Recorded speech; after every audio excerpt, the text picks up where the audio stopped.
Cette paracha de Toldot qui va nous parler de la naissance de Yaakov et de Esav, on va se pencher sur plusieurs points importants mentionnés dans cette paracha et comprendre ce qui se passe,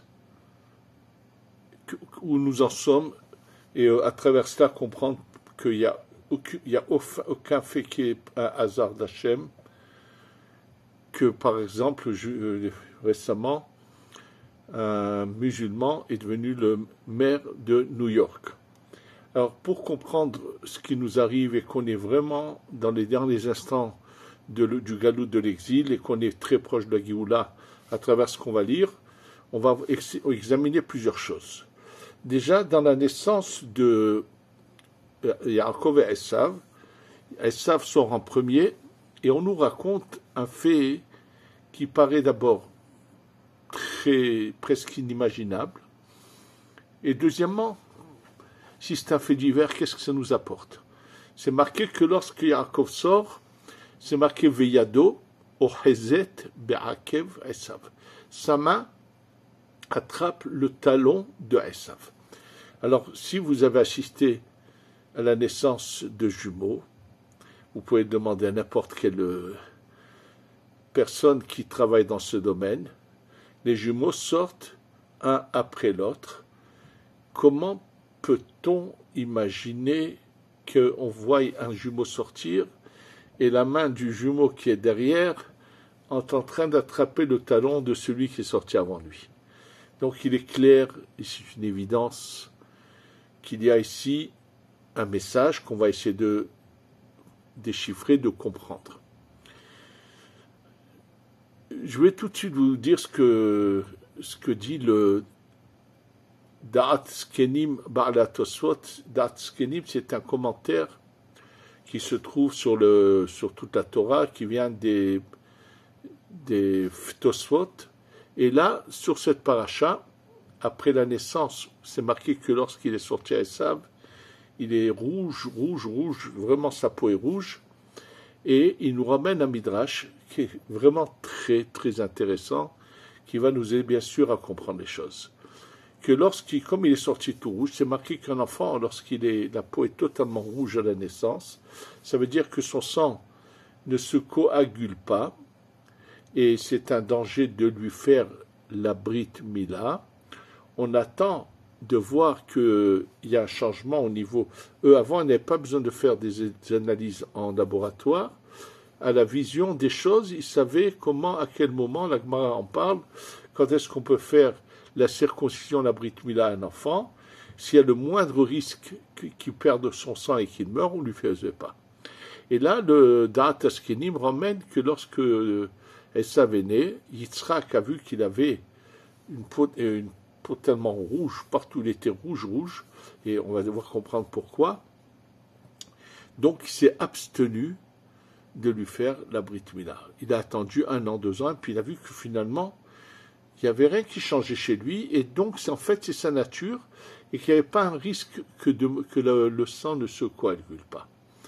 Et là, Yitzhak a dit, puisque de toute façon je ne l'ai pas fait à 8 jours, je vais attendre qu'il ait 13 ans pour lui faire la Brit Mila, comme ça a été fait, comme dans le cas de Yishmael. Et là, ramène le Da'at Zkenim que lorsqu'il a atteint l'âge de 13 ans, il s'est opposé, il n'a pas qu'on lui fasse la Brit Mila. Ça veut dire que Esav n'a jamais été circoncis. Ce n'est pas le cas de Ishmael. Et on va comprendre pourquoi il s'est opposé, qu'est-ce qui s'est passé. On va d'abord réfléchir à plusieurs choses. Je vous rappelle que Adam Arishon, le premier homme, qui était au Gan Eden, et bien sûr, il faut se rappeler de tout ce qui a pu être enseigné sur ce qui a précédé la création du monde. Quoi qu'il en soit, Adam Arishon est méritant, est au Gan Eden, il n'est pas seul, il a en lui toutes les neshamot, les âmes du peuple d'Israël qui vont venir pendant ces 6000 ans. Et il commet une erreur, il va faire un mélange, il va faire que toutes ces âmes vont être, pas toutes, puisqu'une partie au moins ils fautent, vont le quitter, celles qui sont dans la tête, une partie le quitte, ne participe pas à cela, mais il va faire un mélange où il va mélanger, il va faire que les 70 nations, c'est-à-dire que toutes les personnes qui vont venir pendant 6000 ans, qui viennent des autres peuples, vont se servir de ces lumières des Neshamot, des âmes du peuple d'Israël, vont les intégrer en eux pour s'en servir, et le résultat est catastrophique, puisque c'est le mal qui domine le bien et l'utilise en mal. Il le fait participer à tout ce qui se passe, et c'est pour ça qu'il y a toutes ces générations horribles, ou qui vont finir avec le déluge, ou bien Sodome et Gomorrhe, ou la tour de Babylonie, où il va se battre contre Dieu, bref, tout le mal qui a pu être fait jusqu'au jour où Hachem dit ce mélange est un désastre. Bien que Adam Arishon avait une bonne intention, c'était d'aller récupérer toutes ces nations, les faire monter vers la Kedusha, il a voulu, mais il a quand même réussi à quelque chose. Ce qui va se passer, un événement, c'est que ceux qui ne méritent, qui n'ont pas su aller dans ce chemin qu'ils avaient choisi dans le monde du Tohu, de rentrer dans la sainteté, veulent de nouveau descendre, vont être éjectés. Et ceux qui n'ont pas eu la chance dans le monde du Tohu de faire le bon choix vont pouvoir maintenant le faire, et c'est tous ceux qui vont se convertir. En tous les cas, comme je vous l'ai déjà dit dans le cours de la semaine dernière, lorsque Adam Arishon va revenir en réincarnation en Gilgul, et son âme se partage en trois.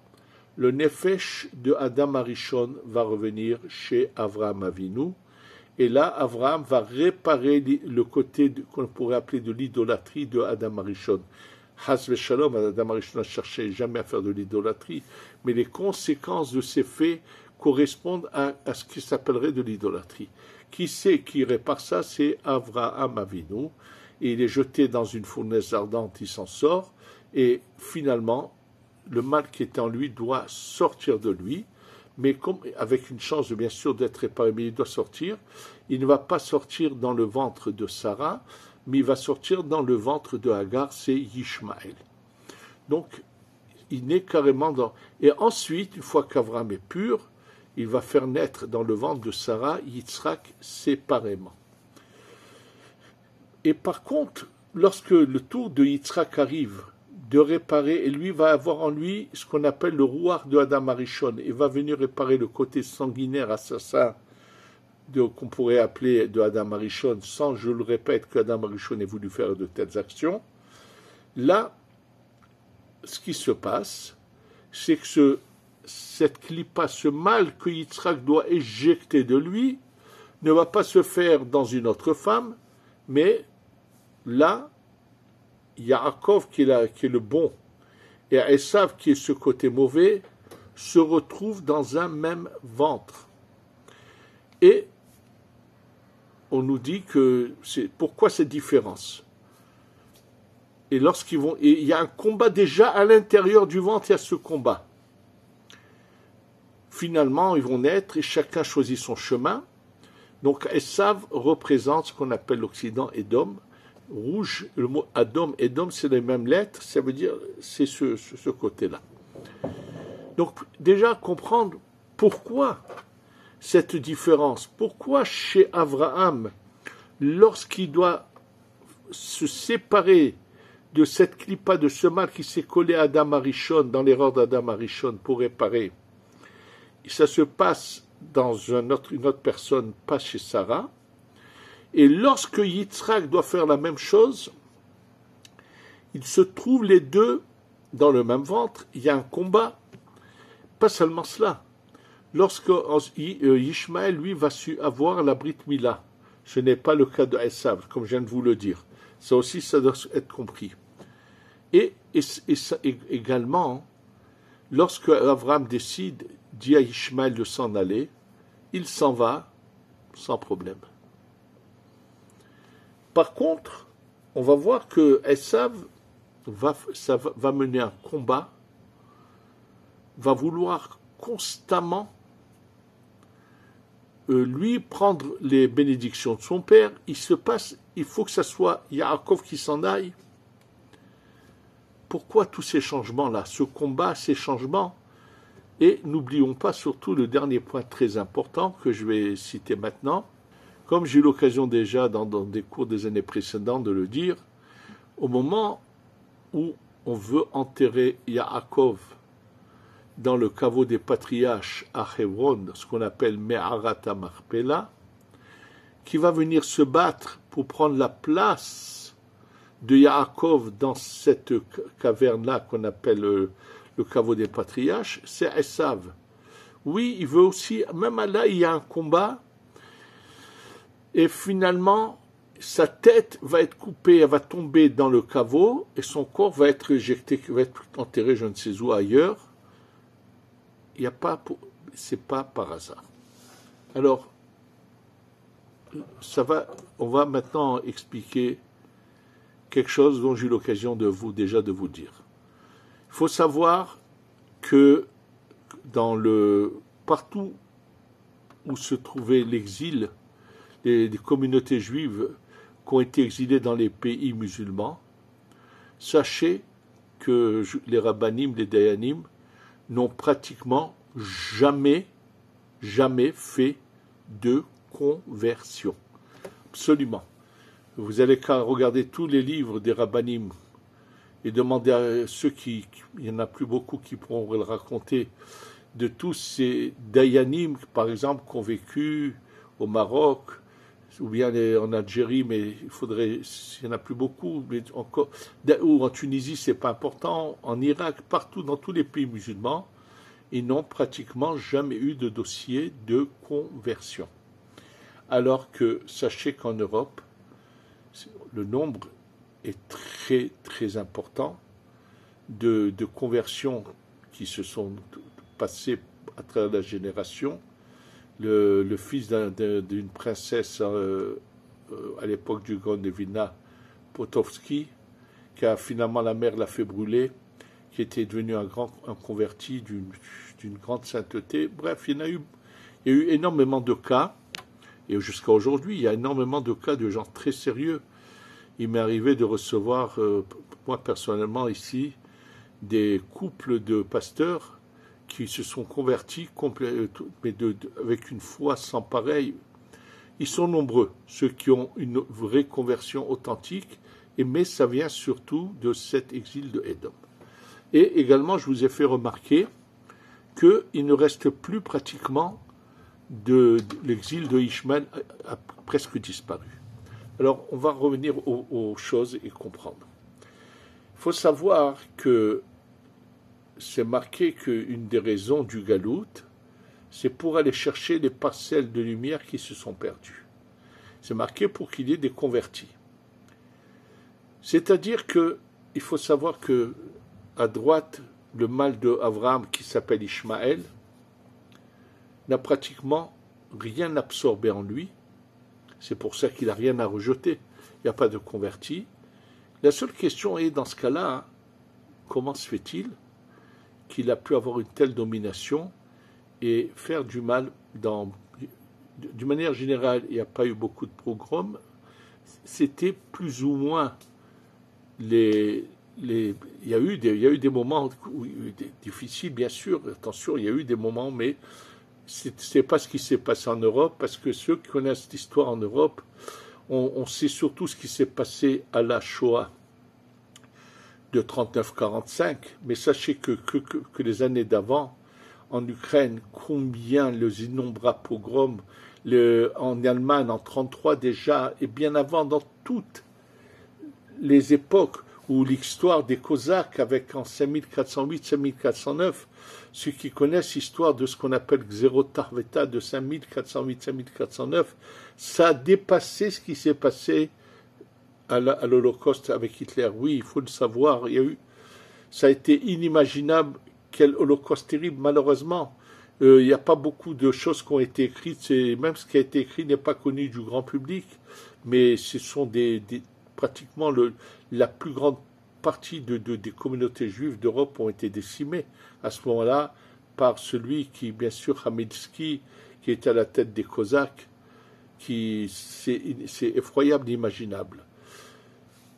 Ils ont fait couler du sang sans fin, bon, on sait que qui c'est qui a fait couler aussi beaucoup de sang, c'était Rome, même à Rome, il y a ce fameux arc de triomphe de cette époque-là, qui sont venus. Bref, il faut savoir. Donc, il y a maintenant deux choses à comprendre. Donc, en fait, le galout d'Édom, ça veut dire l'exil de Esav. C'est pour ça que dans tous les Chazal, on nous parle surtout de la fin du galout de Édom. C'est surtout avec eux qu'il va venir se battre. Le Mashiach va faire justice, et va faire tout ce qu'il va faire. Dans ceux qui veulent voir un peu tout ce qui va se passer, c'est marqué à la fin de la journée, donc dans cette journée du 6e millénaire, quand on approche de la soirée comme actuellement, où les choses vont commencer à se déclencher. Alors, bien sûr, on va voir comprendre cette différence. Il faut savoir que le fait que Ishmaël n'était pas dans le ventre de Sarah, il était chez Agar, il n'a pratiquement pris aucune parcelle de lumière. Alors pourquoi il a été aussi mauvais avec nous? Il faut savoir que bien sûr c'est la jalousie et le fait qu'il ait fait la Brit Mila. On reproche à Avraham Avinu d'avoir eu de la pitié pour Ishmaël. Oui. Une des fautes qu'a fait Avraham, c'est d'avoir eu pitié et d'avoir demandé et d'avoir voulu sauver Ishmaël. Et que le fait qu'il a fait la Brit Mila à 13 ans, ça lui a donné le pouvoir par jalousie, sans plus, à vouloir nous. C'est pour ça que souvent, combien de fois, c'était de la méchanceté fortuite, c'est tout, de vouloir frapper un juif, de vouloir le voler, de vouloir tout ce qu'ils ont pu subir et souffrir. On va parler tout de suite de ce qui s'est passé ici en Israël avec ces gens-là qu'on appelle entre guillemets les Palestiniens. Je vais expliquer ce qu'eux sont exactement. Mais en tous les cas, ça vient pas du fait qu'il a en lui quelque chose, puisque je vous dis, c'est comme un arbre qui n'a rien, c'est aucune vitalité, rien. Et c'est pour ça qu'il n'y a pratiquement jamais eu de conversion de ces gens-là, puisqu'ils n'ont pas en eux des parcelles de lumière, de divine ou quoi, pas du tout. Juste ce que Abraham, quelque part, sans le vouloir, leur a donné, et combien le Zohar est virulent là-dessus. Malheur au ce jour où Sarah n'a pas pu avoir d'enfant, et à cause de ça, Ishmaël est né chez Agar, et que Abraham pensait le sauver, le récupérer. C'est tous nos malheurs avec ce qu'on appelle l'Orient, ce qu'on pourra après la descendance du Ishmaël vient de là. Par contre, de l'autre côté, c'est de vouloir nous détruire, nous exterminer de manière constante. Vouloir prendre toutes nos parcelles de lumière et les avaler chez eux. Et bien sûr que c'est marqué que celui qui avale trop, à la fin, il est obligé de vomir, de rejeter tout cela. Donc, en fait, ce qui s'est passé, c'est pour ça qu'on assiste à cette... Alors, du côté de Ishmaël, ce mérite de la Brit Mila, c'est fini. Et c'est pour ça qu'il entre aujourd'hui, il ne reste plus de juifs du tout dans les pays arabes. Pratiquement nulle part. Je vous ai dit, en Afrique du Nord, il n'y a pratiquement plus rien. En Algérie, pas du tout. On utilisait à peine. En Irak, en Syrie, au Yémen, en Afghanistan, c'est vide, ça s'est vidé. Et ils sont en train de tous baisser la tête. Et on en a fini. Je vais juste ouvrir une parenthèse. J'ai eu l'occasion déjà de vous le dire. Le problème qu'on a, nous, ici, avec ces nomades qu'on appelle les Palestiniens, que c'était des gens de passage, malheureusement, pourquoi c'est avec eux que nous avons les plus gros problèmes? C'est ce qui est mentionné un peu plus loin, lorsque Esav veut tuer, exterminer son frère, quand il n'a pas reçu les bénédictions de Yitzhak, qui sont allées chez Yaakov, c'est marqué qu'il va aller chez Ishmaël, se marier avec sa fille, c'est unir toutes les forces pour se battre. N'oubliez pas que dans ce pays qui est la terre d'Israël, il y a eu une époque où il y a eu les croisés. Et lorsque les croisés sont venus à deux époques différentes, c'est pas important, il ne faut pas oublier que ce qu'ils ont fait, ils ont fait bien sûr du viol, mais non-stop. C'est la descendance de ce mélange de ces nomades avec les croisés et cette race qui se trouve aujourd'hui ici, qui sont de vulgaires bâtards, oui, et qui ont en eux et Édom et Ishmaël. C'est pour ça qu'ils ont et la jalousie, et le mal, l'envie de tuer. Tout le mal est rassemblé, mais leur fin est proche. Ici, ils sont en train de totalement finir. Et donc, c'est une réalité que nous sommes en train de finir tout, et on va voir comment maintenant on va finir même avec Édom. Alors, bien sûr qu'avec Édom aussi, il est arrivé à sa fin. Tout ce qu'il a pu avaler va être, et là, c'est surtout avec lui qu'il va y avoir un combat, et ils vont, bien sûr, il va se passer des choses terribles. Je pense que ce qui se passe actuellement, ce renchérissement sur les armes nucléaires qui se passe actuellement, va donner une conséquence terrible qui va bientôt se passer. De toute façon, le machin va le faire, quoi qu'il en soit. C'est que tous ceux qui nous ont haïs, qui nous haïssent, qui nous veulent du mal, qui veulent nous exterminer dans le monde entier, vont bientôt payer et vont bientôt disparaître, absolument. Donc, c'est pour ça qu'on nous parle qu'à la fin des temps, le galout de Édom. Ça veut dire que le galout d'Ishmaël n'existe pratiquement plus. Parce que, de la même manière que ce qui s'est passé avec l'Égypte. En Égypte, Akashvouchou retire toutes les parcelles de lumière, et qu'est-ce qu'il nous dit ? Il ne faut plus retourner, il n'y a plus rien à prendre là-bas, c'est fini. C'est pour ça que dans tous les pays musulmans où il y avait de grandes communautés qui sont toutes parties, il n'y a plus rien du tout à aller chercher, elles sont vides de toutes ces parcelles de lumière. Partout où les parcelles de lumière disparaissent, donc les Juifs n'ont plus rien à faire. Sachez, il faut qu'ils le sachent, mais qu'ils entendent, que ça leur vienne bien dans les oreilles. Tous les Juifs, je répète, tous les Juifs qui habitent à New York doivent savoir que qu'ils le veuillent ou pas, bientôt s'en aller. Le fait que Hachem a fait que ce soit un musulman qui devienne le maire de New York, ça veut dire que dans ce lieu-là, les parcelles de lumière, il n'y en a plus, et dans un endroit, il n'y a plus de parcelles de lumière, les Juifs doivent s'en aller. Attention, en France, vous êtes presque à la même situation, puisque qui sont en train aujourd'hui de dominer la France, ce sont des gens d'origine des pays arabes. Et ça se passe en Allemagne, partout. Pourquoi ? Parce que Hachem, en fait, partout, c'est fini.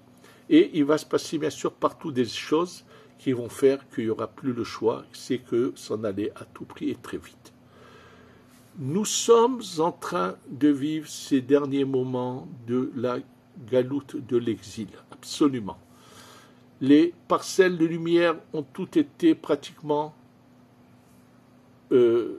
prises. Malheureusement, au moment de la Shoah, ça s'est fait d'une manière terrible. Par toute cette souffrance, c'est marqué que par les souffrances, les parcelles de lumière s'en vont.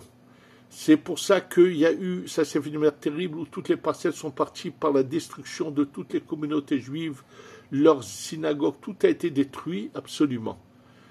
Combien est stupide et bête l'erreur de ce que font certains, d'aller essayer de reprendre des lieux où il y avait une fois des lieux de prière, de vouloir les refaire, les reconstruire. Ils sont en train de jeter leur argent par la fenêtre, ils perdent leur temps. C'est fini, là-bas, il n'y a plus rien. Ça veut dire que c'est en train de toutes les parcelles de lumière sont en train de arriver ici en Eretz Israël et reviennent. Le birour, la séparation du bon, du mal est en train de se finir. C'est pour ça que il y a eu, des choses se sont passées, comme elles se sont passées après cet événement terrible. Il y a eu Eretz Israël, la terre d'Israël qui a été proclamée. La terre d'Eretz Israël est revenue à la domination du peuple juif, et ça s'est fait étape par étape. Au début sans Jérusalem, après avec Jérusalem, et ça continue à s'étendre partout, que ça plaise ou non à tous les présidents de tous les pays du monde. Ils ne pourront pas changer le cours de l'histoire, puisque c'est la volonté d'Hachem que son peuple revienne et s'installe partout en Eretz Israël.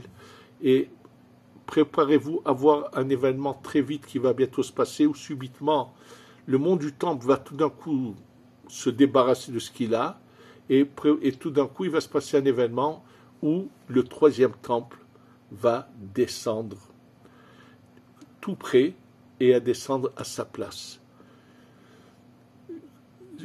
Donc quand on voit aujourd'hui que les pays, un grand nombre de pays arabes commencent à vouloir avoir des relations avec nous, parce que tout simplement c'est fini, il n'y a plus rien, il n'y a plus le mérite de la Mila est fini. Ça s'est passé surtout lorsqu'il y a eu des Juifs de Russie qui sont venus ici, qui ont fait la Brit Mila, quel que soit leur âge. Par ce fait-là, ça a enlevé tout le mérite qu'avait Ishmael d'avoir fait à 13 ans. Et le fait est que c'est fini. Et que ce qui reste, ceux qui dans l'Occident, où le travail des étincelles est en train de se finir, que va-t-il se passer? La même chose. Donc tout le monde devra venir quoi qu'il en soit.